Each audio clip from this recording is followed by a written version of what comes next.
Steel types are unbreakable, right? When I first started playing Pokemon, my first interaction with Steel types was thanks to Jasmine. Jasmine's powerful looking Steelix was so hard to bring down. It could be because I chose Chikorita as my starter, but I doubt so. Ever since Steel type's introduction in Gold, Silver and Crystal, it has been known to be an impenetrable wall. Blessed with a wide plethora of resistance and immunities, Steel types are extremely difficult to take down. On top of that, they aren't particularly the easiest to find in casual gameplay. Mawile and Aaron could only be encountered in the deeper depths of Granite Cave, while Steelix would require you to get a metal coat to put on your Onix before trading it to get it to evolve. However, the reward for using them is plentiful thanks to its versatility and defensive prowess. Steven Stone may not have been the Steel type master, but even he would admit that Steel types are definitely the strongest defensive typing in the game. Before Generation 6, Steel types were extremely poorly balanced. They resisted practically everything.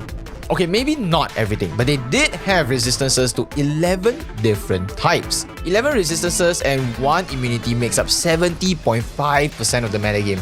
And that is just pure Steel typing alone. Dark and Ghost type moves were among the things that they could shrug off easily like they were nothing. This made Steel type some of the most reliable defensive options around. Why was this such a big deal? Well, back in those days, having a Steel type on your team meant that you have a solid answer to Dark and Ghost type moves, which meant that you could easily deal with tricky Pokemon like Gengar or Pursuit Trappers like Tyranitar, who were able to trap Psychic or Ghost types like Jirachi. Jirachi was able to utilize the Steel typing to mitigate the weaknesses that Psychic brought. On top of that, a lot of Steel types had compounded utility as they carried common hazards like Spike or Stealth Rocks. Pokemon like Bronzong were the MVPs here. They would take hit, set up hazards, heal up, and maybe explode once in a while. Skarmory in particular was popularly paired with Blissey, creating the iconic and very infamous Skarmbliss core. I really do feel my age if you have not heard of this core at all. Monstrosities like Ferrothorn were able to set up both forms of hazards and annoy your opponent with Leech Seed and Knockoff as well. But then when Generation 6 came along, Steel types lost their resistance to Dark and Ghost. Suddenly moves like Knockoff, Crunch, Shadow Balls, it weren't just things that Steel types could come in, eat a hit and run off.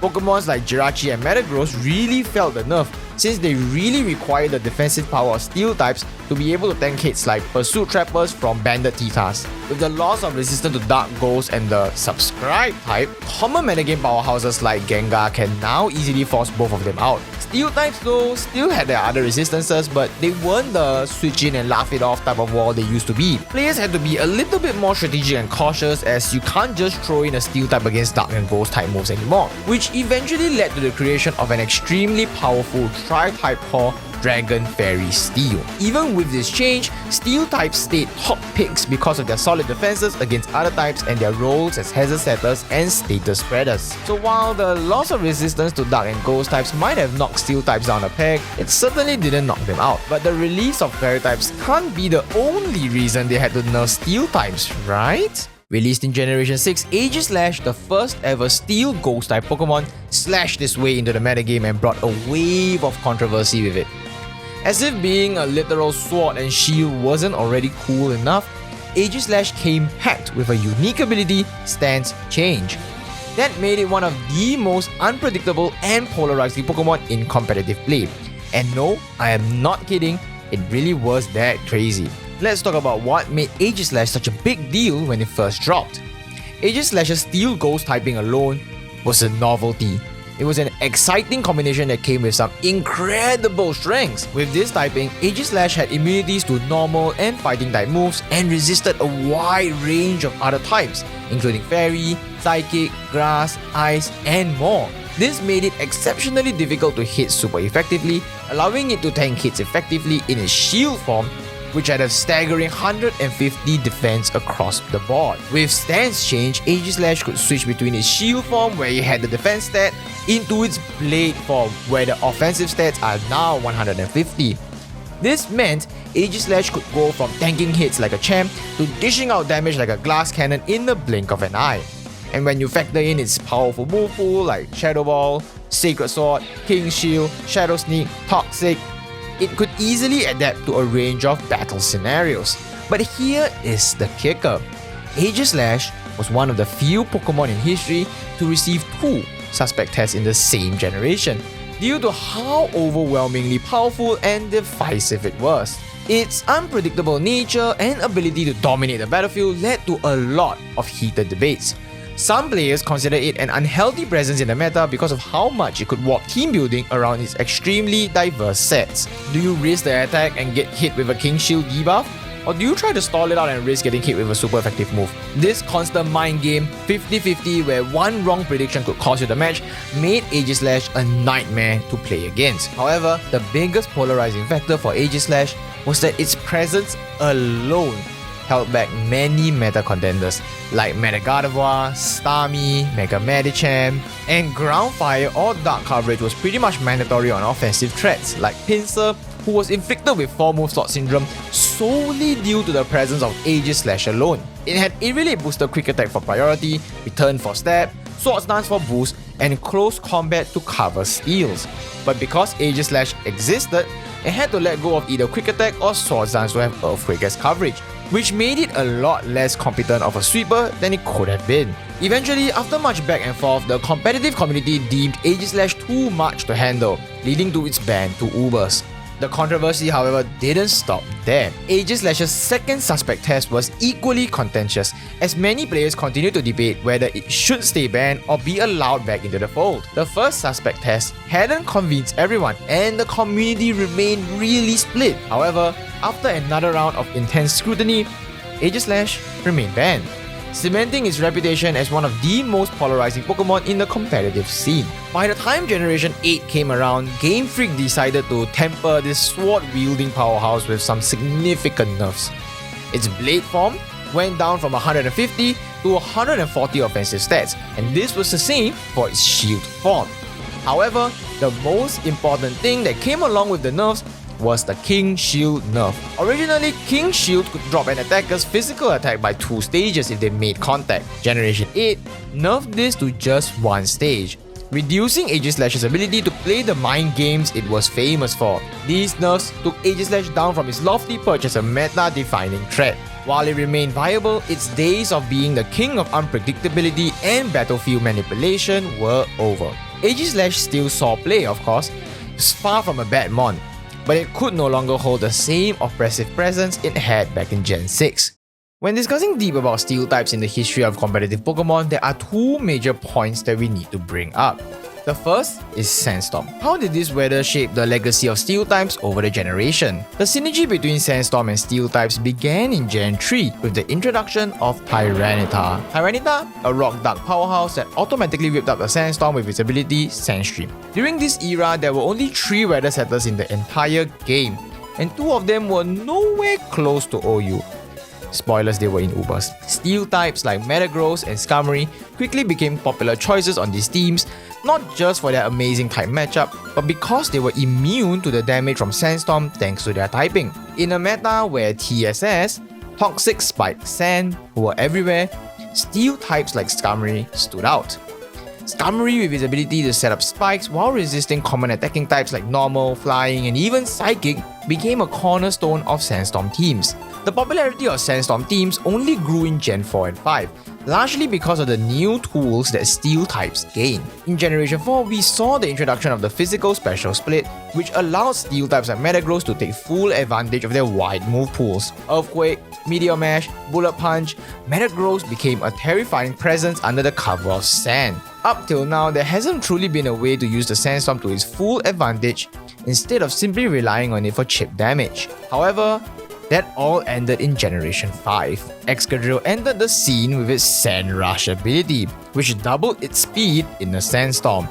On top of that, Excadrill was extremely blessed, as it had an assortment of utility and offensive moves. It had Swords Dance for boosting, Stealth Rocks for hazard setting, Earthquake and Iron Head as solid offensive coverage. That resulted in Excadrill getting banned with an overwhelming majority. Excadrill also had Rapid Spin, which was the reason why it was complex unbanned during the later parts of Gen 5. Maybe I should do a deep history on Excadrill. Let me know what you guys think, and if you like it, feel free to subscribe for more. Gen 6 brought significant changes, including the infamous Steel type nerf. For the first time, Steel types no longer resisted Dark and Ghosts, like I mentioned earlier. On top of that, with Weather being nerfed to 5 to 8 turns instead of being permanent like in previous generations, this allowed Excadrill to solidly come back into the metagame, making it an extremely consistent threat both in Sandstorm and as a standalone Pokemon. Generation 6 also saw the meteoric rise of bulky sand teams as well as the infamous and meme lord heavy band sand structure that, albeit sounded funny, but it was an extremely terrifying team to play against. It was a team chock full of defensive bulky sand types like Hippowdon and Quagsire, so you'd think it's a standard balanced team. Then, the offensive banded ground types hit you bak with the 1-2 combo. This is definitely a super fun team to play and play against. By Generation 7, the once dominant Sandstorm teams were starting to wane. The meta had shifted, and while Sandstorm was still extremely viable, it just wasn't the force it had once been. Steel types like Celesteela and Margiana brought new tools to the table, but the glory days of Sandstorm supremacy was fading. Generation 8 further pushed Steel types into a more balanced, albeit less dominant role. The introduction of other fun playstyles like auto terrains in the Tapus meant that Sandstorm teams were less central to the metagame. Excadrill and Ferrothorn still found home on Sandstorm teams, but the strategy just wasn't the powerhouse it once was. As we move into Generation 9, Steel types continue to be a solid choice, but the meta is more diverse than ever. Sandstorm is still an extremely viable strategy, but when in the face of things like sun, rain, and electric terrain, if electric terrain even counts because Pin Urchin is the only setter, it's no longer the same as it was before in Gen 5. New Steel types like King Gambit and Terra Steel options like Zamazenta still use defensive key features that raw Steel types provide, ensuring that Steel types remain relevant even as the meta shifts away from sand-dominated strategies. Remember how I said earlier that there were two things that we had to discuss about Steel type? Magnet Pull is one of those abilities in Pokemon that on the surface seems pretty straightforward, but in practice, it can completely change the dynamics of a battle. It's an ability that belongs to a select few Pokemon, most notably the Magnezone family, and it allows the user to trap Steel-type Pokemon, preventing them from switching out. This means that if you've got Steel types you specifically want to remove to make your matchups easier, you can easily use Magnet Pull to your advantage. For example, Pokemon like Skarmory, Ferrothorn, and Scizor are often crucial to a team's defensive strategy. Skarmory can set up hazards, wall physical attackers, you know the drill. But when the Magnezone comes into play, these Pokemon are at serious risk. If they get trapped, they are likely to be KO'd, leaving a big hole in the team's defensive strategy. Most offensive team structures throughout generation have used Magnet Pull to absolutely insane successes. The most infamous of the offensive teams that used Magnet Pull to huge success was known as Drag Mag. Drag Mag is a concept that is fundamentally as deep as a puddle, but as wide as an ocean. The plan was simple. Slap on dragon types with high offensive capabilities that share similar checks, and tear through teams by repeatedly throwing offensive pressure after offensive pressure at the opponent. Now, you might be thinking, that kinda sounds very risky, you know, stacking weaknesses like that will never work consistently. Well, you're not wrong that it is risky, but trust me, Drag Mag has proven itself in tournaments over the years as a structure that can deliver consistently. Back during the height of its infamy in Generation 5, the primary way a player accounted for Dragon offense was to pack some form of Steel type in range structures, or just Steel types in general. This is where the Mag part of Drag Mag comes in. Magnezone would be played to systematically eliminate Steel types that would normally resist Dragon type moves. Pokemon like Skarmory and Ferrothorn were common switch-in to offensive Dragon types, and they could easily be dispatched by a well-timed Magnezone switch-in, clearing the way for your Dragons to go wild with their powerful stab moves like Outrage and Draco Meteor.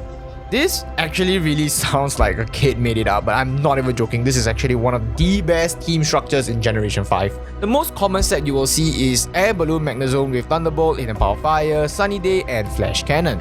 Sunny Day is extremely important for disrupting rain teams and making sure Ferrothorn doesn't sit on you while allowing Hidden Power Fire to secure relevant KOs. The potency of trapping, and in particular Steel trapping, is so exacerbated that throughout Generation 4 to Generation 8, common Skarmory sets have started to include Shed Shell, which allowed Skarmory to escape trapping. It was an item that had zero beneficial effect against a team without trapping, which was seen as the suboptimal option as compared to items like Leftovers or Rocky Helmet, which could net you passive increments in your game state. While Dragmag is one of the most iconic and effective users of Magnet Pull, it's not the only way it was used effectively in a strategy. Generation 6 introduced two incredibly offensive abilities that created a new style of offense that ran side by side with Dragmag. Irrelate, which was the signature ability of Mega Pincer, and Gale Wings, which was the signature ability of Talonflame, gave birth to a new archetype known as Bird Spam. These teams were built around powerful flying type Pokemon that could overwhelm opponents with relentless pressure and priority attacks. Much like Dragmag, Bird Spam was a simple concept. Hit hard, hit fast, and don't give your opponent any room to breathe. One of the key strengths of Bird Spam was the sheer offensive pressure it could apply. Few teams could withstand the barrage of high-powered flying-type moves, especially since flying-type moves were only resisted by a few types, most notably Rock, Steel, and Electric. Are you seeing what I'm seeing now? This meant that unless the opponent had multiple solid checks to flying types, they were likely to be overwhelmed. This is where Magnet Pull and Pokemon like Magnezone played a crucial role in the success of Bird Spam teams. By trapping and eliminating Steel-type Pokemon, Magnezone enabled Bird Spam teams to execute their strategy to its absolute fullest potential, ensuring that their powerful flying-type moves could hit as hard as possible without being resisted. You may be asking, dude, Mocha, Talonflame is already a fire type, can't it just click Flare Blitz? The problem is, Flare Blitz was a move that had a lot of recoil, so you didn't want to just use it on a Pokemon like Ferrothorn, which was able to just stack on passive hits. Things like Leech Seed, things like Rocky Helmet, things like Iron Bar, they take away a lot of HP from Talonflame, and that is absolutely not what you want in a team. Therefore, using Magnezone to remove such Pokemon enabled all the other attackers to go wild and destroy the opposing team. Some other honorable mentions of Magnet Pull users include Magneton, who was used during late X and Y and early Auras, as he was able to function as a Ferrothorn trapper while being able to outspeed Greninja, which is something that Magnezone cannot do thanks to its low speed. Another honorable mention is a more recent scenario where Magnet Pull Probopass was used on a ladder team to success as a King Gambit trapper. Magnet Pull has proven time and time again to be a really formidable force, showcasing the power and utility of Steel types both defensively and offensively. Having looked at how Magnet Pull played a pivotal role in neutralizing Steel types throughout generations prior, it's clear that Steel types have always been central to competitive Pokemon. Let's shift our focus to how these Steel types have cemented their place in the current meta and why they continue to play a key role. With the move distribution nerf, Steel types that played a key role in passively stalling out opponents by running defensive sets like Toxic and Recover were butchered. However, the natural utility and defensive nature of Steel types remain true even in the current metagame. King Gambit and Golden Go are the reigning kings of OU, both of which are able to use their powerful defensive Steel typing and natural bulk to act as a bulky tank while setting up. King Gambit in particular is able to easily turn the tide around in his favor thanks to its insane ability Supreme Overlord, which gives, I kid you not, a power boost to both its offensive stat for every fallen member on the team. I bet you didn't know that, because I didn't. This makes King Gambit an excellent choice for late game sweeps as it can gain a power boost equivalent to a choice band, or if you want, a choice specs, when 5 of his teammates have fainted. And that's not to mention that it has an exceptionally powerful move pool that includes Swords Dance and Sucker Punch, which negates its low speed while making use of its incredibly high attacking power. This flexibility makes it insanely easy to fit King Gambit on your team. Golden Go, on the other hand, may not look like it has a lot of usable stats outside of its special attack.